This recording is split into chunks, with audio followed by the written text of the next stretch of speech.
Барлықтарыңызға сәлем, менің каналыма қош келдіңіздер. Бүгін түріктің асханасынан пиде тағамын жасаймын. Жасалуы өте оңай.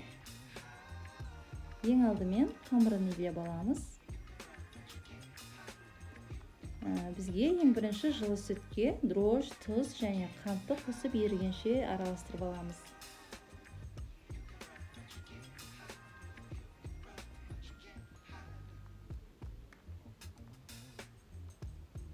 Одан кейін сұйық майды, жұмыртқаны және ұнды қосып жұмсақ қамыр илейміз.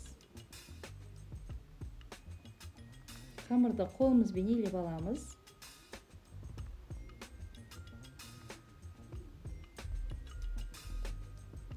Илеп болғаннан кейін бетін жауып, жылы жерге 30 минутқа қоямыз.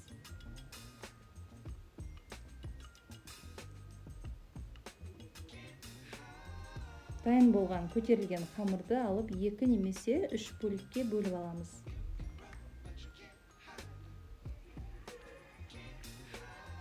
Қамырды үстіне қатты баспай жайып шығамыз.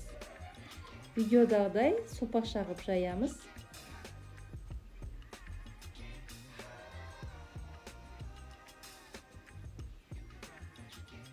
Жайылған қамырдың үстіне теркадан өткен сырды сеуіп шығамыз.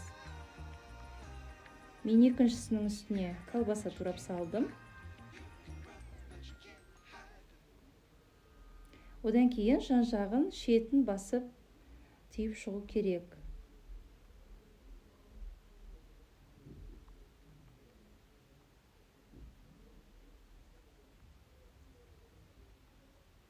градуста 15 минутта духовкаға пісіріп аламыз.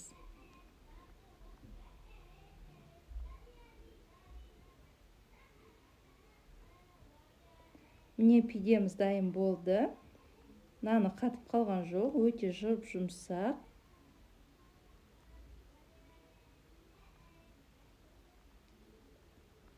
Видеоны соңына дейін көрсеңіздер, лайк басып пікір қалдыра отырыңыздар.